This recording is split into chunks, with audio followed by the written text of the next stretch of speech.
Hey everyone, Mitch coming in from the Commander's Core Studio. Welcome to the show.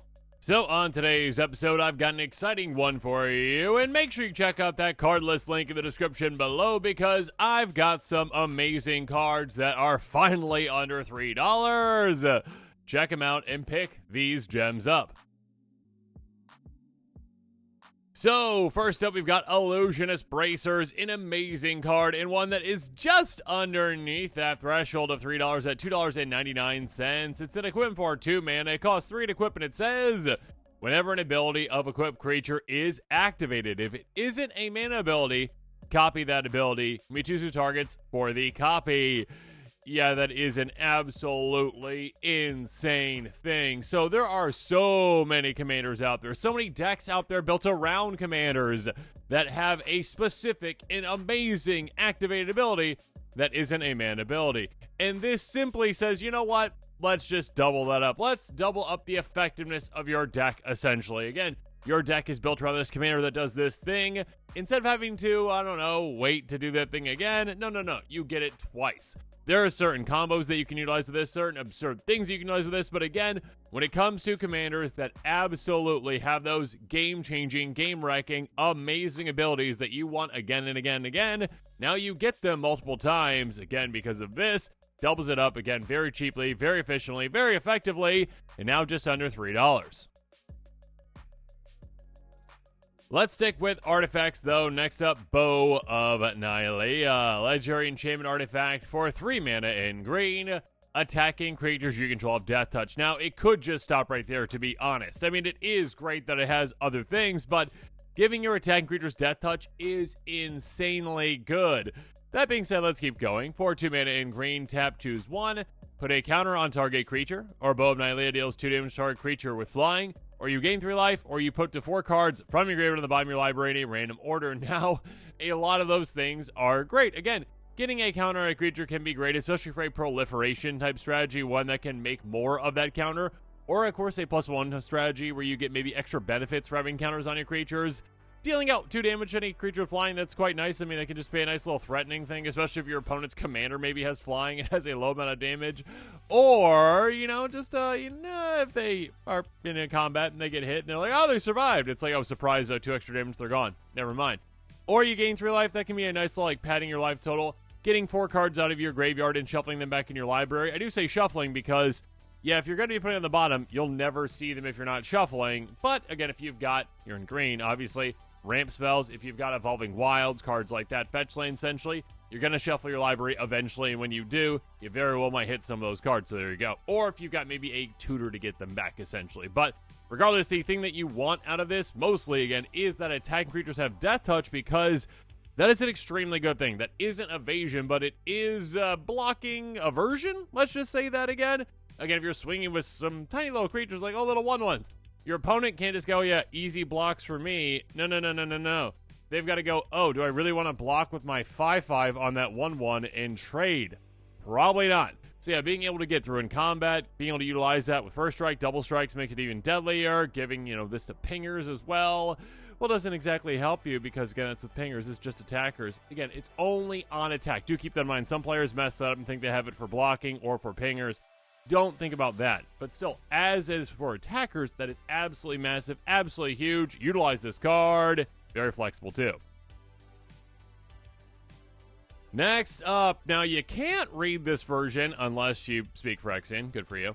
$2.94, though, and I'm just going to pull up the regular version of it, even though it is more expensive, Norn's Annex. It works the exact same. Again, this card is like $5, $6, $7, $8, $9, $10, depending on the version of it. The only version of it that is underneath 3 and still works the exact same way is that Phyrexian version, so pick that one up. There's a reason why this one is expensive. Artifact for, I'm going to say 3 and 4 life, because that's probably what you're going to pay for it most of the time, but technically 5 mana in total in Phyrexian. Creatures can't attack you unless planeswalkers you control or controllers pay, essentially 2 life, usually, or a white mana for each of those creatures. So this is kind of like a different kind of version of Ghostly Prison in a way, where you are forcing your opponents to pay to actually attack you. They're not going to be able to do so if they don't have any white mana, so they'll actually have to use life to do that. And players are a lot less willing to do that, especially when they have like a go-wide strategy like, oh, I've got 20 token creatures in play. Great, I'll swing at you. Oh, I can't do that because I can't pay that much life. Okay. Yeah, at a certain point, this can literally just be a you can't attack me ever kind of strategy because your opponents aren't going to be willing to pay a lot of life when they're down to, like, 10 life, essentially. It's like, oh, that's quite hefty. Yeah, I'm going to get taken out then. If they do have the white mana, you're still, tithing them. You're still forcing them to, well, pay some taxes, to lose out on some resources as well. But again, if they literally don't have white mana, they're kind of just in a pickle, and they either can't attack you or they have to pay a hefty price to do so. So yeah, again, go pick this one up. Well, not this one. Go pick this one up. It works the exact same, and it's $2.94 right now.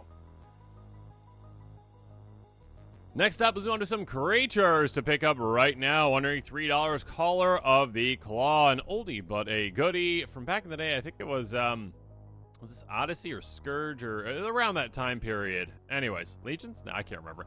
Anyways, it was right around then. It was a lot of fun. A 2/2 elf with flash for 3 mana in green. Enters the battlefield, put a 2/2 green bear creature token on the battlefield for each non-token creature put into your grave from the battlefield this turn. Now, this is a big, massive play waiting to happen, and it is a great card in certain type of strategies out there. Again, this can be like a board wipe, not really like a board wipe stopper, I would say, but it's more like a board wipe, like, canceling out. Again, an opponent can say board wipe, they're like, ha ha ha, I have destroyed all the creatures. Now, everyone's on an even playing field, and you're like, okay, cool, I flash in this for 3 mana, and I get a bunch of 2/2s, and I'm good to go. You're replacing your creatures with an army, which is amazing. Keep in mind, it is only non-token creatures. That is okay. That is completely fine. Again, for the right strategy out there, this can be amazing. Again, for an aristocrat-style strategy that utilizes a bunch of, non-token creatures, sacrifices them, you can kind of determine when this big play is going to happen, when you're just going to make a massive amount of tokens. Of course, keep in mind, this does work very, very well. Token doublers as well, so do keep that in mind, too. Yeah, of course, Bear Tribal, too. But yeah, anyways, Caller of the Claw. A great card for decks out there that, again, either want kind of like board wipe insurance, or, again, a deck that does want, hey, to sacrifice a good amount of non-token creatures and then immediately replace them with a massive amount of bears out of nowhere. Next up, Fae Trickster, a 4/2 fairy wizard with flash and flying for 4 mana in blue. You may cast spells as though they had flash. Super simple, super effective, super easy, super amazing. Basically, Vidalcan Ori, but on an evasive flyer that has a decent amount of power again for the amount of mana that you're putting into it. And again, it has flash itself, meaning that you can just go, okay, flash this out of nowhere, and then flash another spell out of nowhere that you would not expect to be able to play at that point.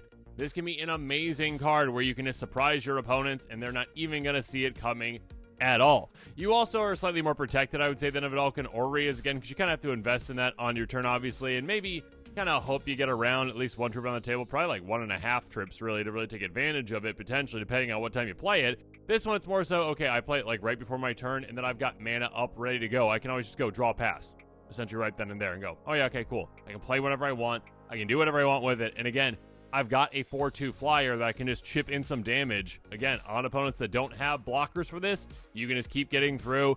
And in desperate times, desperate measures, you can utilize as a blocker as well. Again, having flying can be very beneficial for that. But again, basically, Vidalcan Ori on a body that can come out of nowhere. This card can be absolutely massive and game-changing for you. Speaking of massive and game-changing, Oracle of Mul Daya. Yeah, this card is a house for a reason. Less than $3 right now, barely at $2.98. 2/2 Elf Shaman for 4 mana in green. You may play an additional land on each of your turns. Play the top card of your library revealed. You may play lands on the top of your library. Yeah, this card's amazing. This card is one where it's like, okay, you know what? Yeah, it's just good. Being able to, look at the top of your library, sure, it does say play with. Again, there's a difference, all right? I mean, back in the day, basically, when this card came out, most of the time when it was like, all right, you know what the top of your library is, but all your opponents do too. These days, it's more like you may look at the top card library any time, so it's not a shared information, right? It's not a piece of shared information. This one, though, you do give up that information, but it is well worth it because, well, you can play lands on the top of your library, and you can play an extra land. Meaning that, well, you can play 2 lands in a turn, and hey, if there are 2 lands on top of your library in order, you're just basically drawing cards, while also getting rid of dead draws off the top of your library. Like, okay, land, cool, my next draw is going to be much better than that, potentially. Being able to essentially manipulate the top of your library, of course, this works well with, well, draw spells, scry, Surveil, all those things that can work with the top of your library, essentially, so that you can actually get lands on top of your library to ensure that you can hit your land drops off the top of your library with this. You are going to be so far ahead of your opponents with lands. Their heads will spin. Of course, this works well in, well, again, top library manipulation decks, obviously, but landfall decks, any kind of a ramp deck, big mana deck, big creature deck that you need a lot of mana for. Yeah, this is a really, really good card that has a massive impact on the game, and it is just a good card that also happens to be in a good tribe as well. Elf, Shaman too, I guess, but yeah, Elf too. So yeah, being able to utilize this in 11 strategies, go pick it up right now. Okay, I had to pull up the Oracle text for this one, because this is quite an old card, 1994. Many of you might have actually never seen this one. I think it's from the Dark, is that correct? Anyways, $2.97 for this gem. It's an enchantment that costs green. It's Gaea's Touch, and it's very weirdly worded. So here we go on the Oracle text, which is also weirdly worded. Pay 0. There you go. Yeah, just that's how we're starting. You may put a basic forest card from your hand on the battlefield. Activate only sorcery and only once each turn. Sacrifice this enchantment, add green. That's what all of this says, okay? And that's why, because this card is kind of confusing when you, like, read it. It's like, you may put one additional land and play into your turns, but it has to be a basic forest. It's, like, really weird that they said that way. But anyways, being able to essentially just get an extra forest into play, yeah, that's quite amazing. Again, this is literally an enchantment that just costs 2 mana, and it's, hey, play additional land on each turn. Granted, this is a card I would say that is for either mono green or a 2-color strategy that, again, is based on landfall, that is going to have a lot of forest. Typically, if you are playing, like, 2-color lands, a lot of your lands are going to be forest because you've got so many ramp spells in the deck, too, that you're going to be mostly green-focused, I would say, for the most part. That being said, yeah, if you got a bunch of forest in your deck, utilize this card. It's incredible. Again, it literally is a, hey, you get an extra land each your turns. On turn 2, starting turn 2, you can do that. But on top of that, once you're kind of done with this, you can just sacrifice it and get your money back. You get your mana back. It's absolutely crazy. Again, this is a card out there that should be seeing more play than it is. It's just kind of a janky-looking old card that players don't necessarily understand potentially if they're, like, reading, like, play it as an interrupt. Huh? What? No, I don't know. Yeah, just look up the Oracle text. Just double check it, for yourself. It's pretty simple. It's pretty straightforward. When you play the table, you're not forgetting to get heads turning, and then all of a sudden you're like, oh wait, it's turn 2, and they already can play extra lands, and they already have 3 lands in play, and now we are in trouble. Speaking of in trouble, Smuggler's Share. Yeah, your opponent's going to be in trouble when this is on the battlefield. $2.71 right now for this gem. Enchant for 3 mana in white. At the beginning of each end step, draw a card for each opponent who drew 2 or more cards this turn. Then create a treasure token for each opponent who had 2 or more lands on the battlefield under their control this turn. Yeah, I guess if your opponent has Gaea's Touch in play and you've got Smuggler's Share, you're pretty happy. But anyways, this is one where this is definitely going to be happening quite a bit. The amount of triggers you're going to get off of this are, well, again, this happens on every single end step. Drawing a card for each opponent drew 2 or more cards this turn. Okay, cool. Also, again, treasure for each opponent who had 2 or more lands enter this turn. Now, the lands entering on opponents' turns is probably not going to happen as much, obviously. I mean, like, not everyone drawing. Like, okay, here's the thing, right? A wheel will make every single player make it so that you get that one, and you're going to be drawing 3 cards because your opponents are going to be drawing 2 or more with a wheel effect. Usually, everyone's not putting 2 lands into play on the same turn. Typically, I would say that it can happen. It definitely can. That being said, how many times does a player get 2 lands into play on their own turn? Plenty. Again, literally someone just plays land for the turn, ramps as well. Cool. All right, you got it. There you go. And I do say ramp when I'm like land ramp with that rampant growth style cards. Yeah, being able to just go, okay, I get an extra treasure. Awesome. That doesn't enter play tap. You get that mana right away. And you get to draw so many cards with this. The amount of card advantage, the amount of mana advantage you get this is insane. Of course, there are certain decks that can take advantage of it even more, again, like wheel-type strategies. But yeah, take advantage of this card, get so much value, get ahead of your opponents, then wipe them out. Moving on, Patriarch's Bidding. Yeah, this card is so good. $2.75 right now for this gem. Sorcery for 5 mana in black.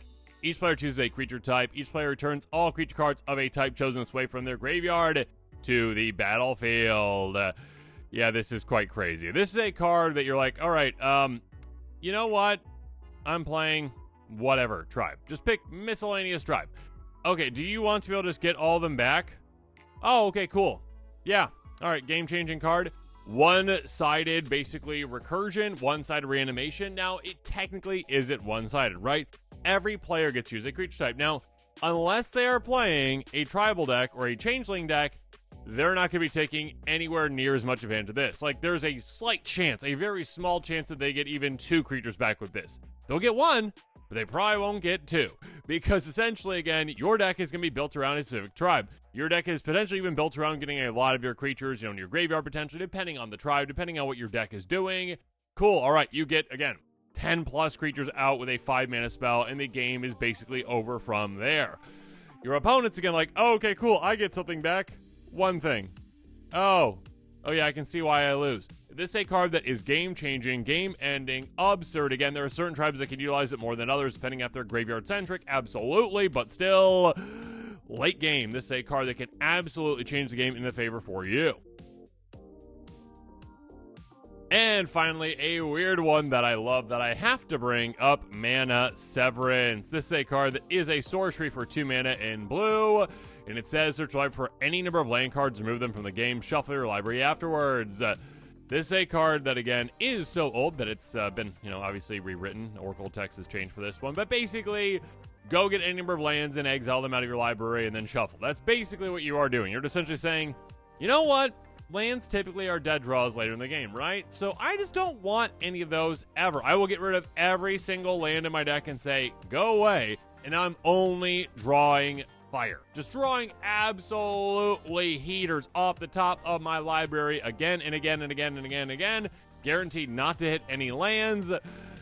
And you're going to be doing some amazing things with this. Now, I will say that the one deck that I really play this one in the most is my Joyride deck, which is a Storm deck, Artifact Storm, and I don't really play that deck ever because that is a very specific deck that can be quite annoying. It can be a solitaire deck where I'm playing for 20 minutes on a turn on my own. So it is the type of deck that I definitely ask ahead of time if players are okay with, and if they're not, that's completely fine.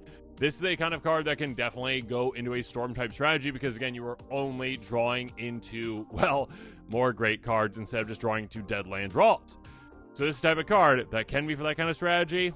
Make sure if you are playing that strategy, you ask ahead of time. But yeah, if you are fine with that, if your friends are fine with that, if your playgroup's fine with that, if the LGS is fine with that, go pick it up right now. An absolute steal for less than $3. And with that, this episode is coming to a close, so it's my turn to hear from you. In the comments below, let me know your thoughts are on this episode. And of course, as always, thanks again and have a good one.